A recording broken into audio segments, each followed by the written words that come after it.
Enemies Closer is a 2013 film, which probably got most of its distribution in 2014 because, from what I read, it came out in December of 2013.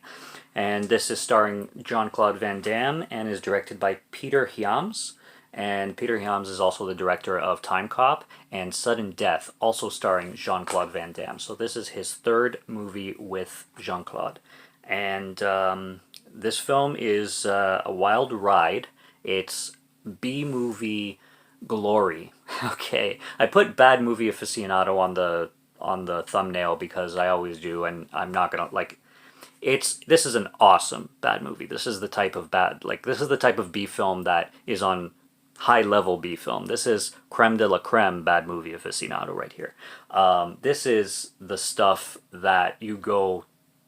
This is the stuff that B movies were designed to be, kind of thing. Jean-Claude Van Damme's performance is absolutely something else in this film. Whoever decided to give him his hairdo in this movie, maybe he decided it himself, maybe he gave it to himself, I don't know. But good God, you have to see Jean-Claude's hair in this movie. It's like it's like a nest. It's like a blonde nest. It's it's funny. And then he just does these random like dance moves. He plays this vegan environmentalist bad guy. He's a villain in this movie, and he's such a goofball. You just can't take him seriously, and his performance is so over the top. It's like it's like he's doing a great and awful performance at the same time in the same movie. It's really, really strange. It's like Nicolas Cage in Vampire's Kiss, where you don't know if he's like acting poorly or acting amazing by acting poorly. It's one of those strange ass performances. Or fucking Tommy Wiseau. Not to that extreme or that level, but yeah, it's something to be witnessed for sure. So plot wise, very, very, very simple stuff. So we have this plane crash in this lake. And the U.S. and Canadian border. Now, it's a fictional island. So it's called Kings Island in the movie, which doesn't exist in real life. But looking at a map geographically, the lake that probably makes the most sense is Lake Champlain, which basically is around New York, Vermont, and Quebec area. That's what I imagine this movie taking place, because geographically that makes most sense. So we're going with that. It takes place on Lake Champlain. And the plane crashes. It's the Canadian police are trying to GPS this plane because they're wondering if it's smuggling drugs, because it's kind of strange that where it crashed and everything, and the kind of plane it is and everything. And then these Canadian Mountaineers, which is the Quebec Mountain Police, they come into the city cop station, and they offer their help, but the city cops are like, no thanks. And then these Quebecois Mountie police start to go, rogue. They show themselves as the villain, and they're trying to steal the GPS locations of the plane because obviously they want to smuggle the drugs for themselves. So this is where Van Damme begins to show his, martial arts chops and his fighting skills, which he still has, by the way, given his age in this film. He's not that old, but he's not 25 anymore. He still can fight like a badass. And they steal the coordinates, they find this plane, and then we're introduced to this guy named Henry. Henry is not a scout, park ranger, there you go. He's a park ranger on Kings Island, and he just does his park ranging stuff. He finds this girl, he runs into this girl named Kayla, and Kayla is a damsel in distress, and she is gorgeous. What a gorgeous little fucking, she's hot. She's got the cutest voice and everything. She starts to get full seductive mode on him. She got her leg cut on caught. Sorry, she got her leg caught on something, and he helps her out, and then he takes her to the cabin, and she's flirting with him and everything. And then she's so direct. She asks him on a date. She asks him for his number. She says, I'll see you at 9, whatever. She totally sets everything up. So she's very, very forward on him, which is kind of funny. We'll get into what happens with her later. So night comes along, and Henry is in his cabin, and here comes this guy named Clay, played by Orlando Jones. This is one of Orlando Jones' best performances that I've seen him in. And he's one of those actors. There's some actors here and there that you never hear them say fuck. At least I've never seen like every one of his films. But there's some actors that you watch, not all, well, you watch other films of theirs and they never swear, and then you watch one and they're swearing all the time. This is one of those performances and one of those circumstances where everything I've seen Orlando Jones in, he never swears, but he does in this one. And Clay comes along and he's asking for help because his canoe got a hole in it or something, and he needs to spend a night somewhere. And Henry is ex-military, so he can sense when people are a threat, and he does with Clay, and Clay ends up being a threat. What happens is back in the military, Henry was in charge of a squad, and Clay's brother was part of that squad, and Clay blames Henry for getting his brother killed. His brother died in combat, and Henry essentially left him behind, and Clay wants revenge on Henry, so he set up this whole plot to go execute Henry. However, with this whole drug smuggling thing with Jean-Claude Van Damme and his crew of villainous drug dealers kind of thing, who are posing as Mountainese, are now invading this island, Clay and Henry have to team up together and eliminate this threat. Also, Henry being ex-military, Xander, who is Jean-Claude Van Damme's character, knows about this and wants to use Henry to go into the lake to retrieve the drugs from the crashed plane, because he has diving experience. So he is trying to track down Henry and basically forcing him against his will, or he'll kill him, to go get the drugs from the plane. And Henry is having none of it. So it turns out into this island heist on this like Canadian-American border, small island, and it's a fucking B-movie action good time. And the best thing about this film, honest to God, such great choreography in the fighting.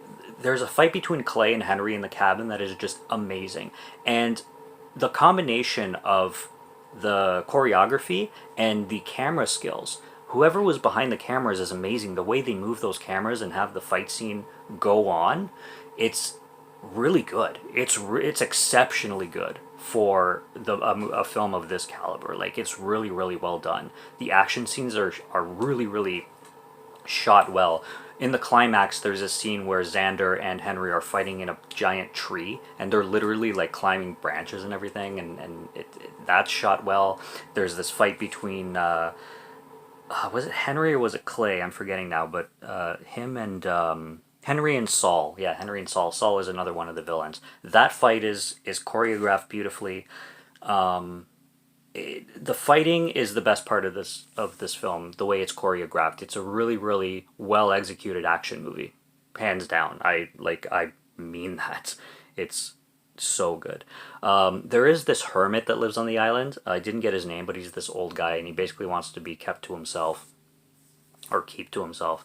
And he's always telling Henry to screw off because he doesn't want to deal with him and stuff like that. And then Henry and Clay have to take shelter in his cabin when they have these villains after them.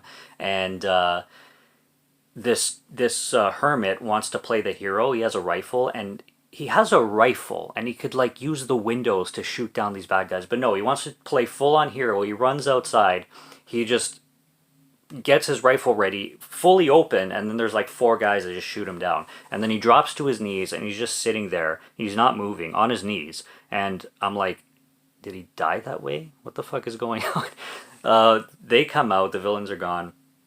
They try to help him, and Henry says something along the lines of wanting to help him, and then the hermit is like, "Kiss my geriatric ass." It's so it's ridiculous, but it's so funny. And going back to Van Damme's character, I mean, like, the shit he says at the beginning of the movie. He's telling those city cops, like, did you know that cow farts cause like 1/4 of the environmental methane gas in the world, or something like that? And then at the cabin when this hermit is dying, Van Damme starts to tell the story of why he became vegan, and he tells the story about making friends with this goose that his mother had in the backyard as like a farm animal or something, and he named the goose Edith, and he loved Edith. And then at the dinner table one night, Mom was like, "So Edith tastes good, doesn't he?" And then Van Damme's character Xander went to puke in the toilet, and that was the last time he ate meat. He's telling this story so convincingly, and so it's my God. If you've seen Team America, World Police, when the guy is telling the backstory about blueberries and gorillas or something, and he's talking about he brought blueberries to the zoo and then got attacked by gorillas or something like that, and the story is re fucking ridiculous. That's how re fucking ridiculous his goose story is. It's just it's I don't know how to describe it. Like it's one of those you're telling a serious story, but it's coming off completely comical because it is just so cartoony ridiculous. I mean, it takes skill to write something that ridiculous and keep it good. It's so funny. Kayla ends up being double crossing everybody, so she works for Xander and she's basically like his escort, I guess, and she like as is at his command, and he brought her in obviously to get close to Henry and pretend to like him so that it can get Xander closer to Henry. And she double crosses fucking Clay's character, played by Orlando Jones, and she's eventually at one point held hostage by Clay. And when Henry gets back from doing his dive back to the island, she's like, "Help me, Clay's crazy," and she starts playing innocent again. And then Henry is in this situation where, do I believe Clay that this girl is psycho, or do I believe this hot girl that I rescued and I have a crush on all of a sudden in like 12 hours? And he's going back and forth, but eventually, Clay gets the upper hand. And then Xander goes up to Kayla, and Xander's like, "You failed me," and then he just snaps her neck, like, "Yep, you fucked up once, you're useless now, goodbye." And like I said, I mean, this film is it's B movie glory, and the fighting really impressed me, and the choreography really impressed me, and Orlando Jones' performance really impressed me. I think Orlando Jones is probably the best outside of Van Damme's ridiculousness and just iconic bad performance, ridiculous performance, I should say. Orlando Jones really steals the show as his character because he's very believable. He's not like heartless and soulless because he does, he has a moral code himself. Like he wants to take revenge on Henry, but he also is sane, kind of thing, and he's very believable as every decision he makes and you just buy him as a character, basically, is what I'm trying to say. Yeah, it's neat. It's a fun movie, and it's not it's not gonna win awards or break records, but it's a B movie action film, and really there's nothing there's no you can't ask for more when it comes to a film like this. I love Xander's death too. Henry uses a flare to the boat's leaking gasoline, and Xander's on a boat, and Henry jumps off with a flare, and he lights the flare, and the trail of gasoline goes towards the boat, and Xander's last words are like, "Fucking gasoline. I knew that it would.